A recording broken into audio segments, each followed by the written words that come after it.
it on. So we're sitting in Price Bend. It's nearing 11 o'clock in the morning, which is when we were supposed to leave.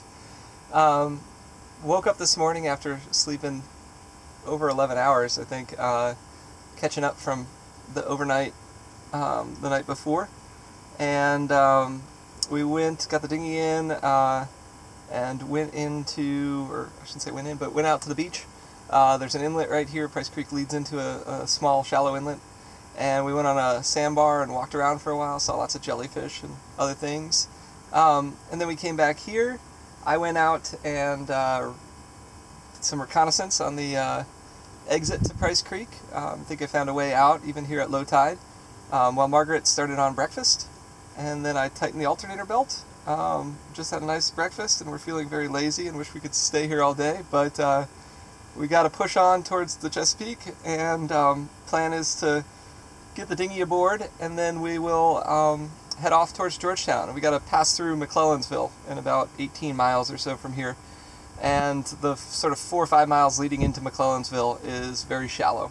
We'll be on a rising tide. High tide tonight is at like 5 o'clock, and up in McClellansville, and so we should be good. And if we're not, we can just sit around for a little bit, and then we'll be good.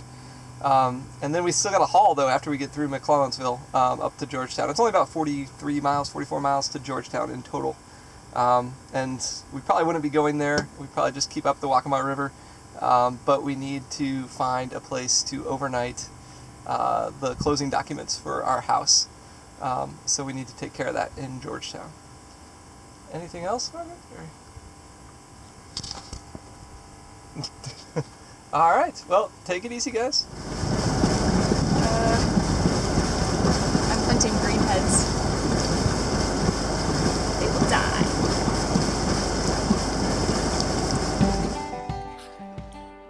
Heading up the ICW, we saw lots of different kinds of traffic. A bunch of barges, lots of motorboats, even jet skis. As we came into Georgetown, we saw a couple of marinas. But the most interesting thing about pulling into Georgetown is seeing all of the derelict boats out on Warren Falls.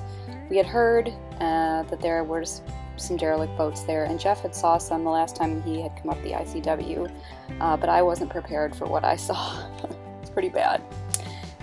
In town, there was a lot of closed stores, ones that were closed for the evening, relatively early.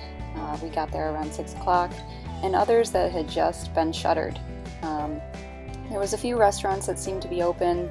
There was this really cool mural that was starting to, lose a lot of its paint. So we didn't stick around in Georgetown for very long. We walked up and down the main street, checked out some of the shops, and mostly it was little tourist shops with knickknacks and stuff. They do have public restrooms here.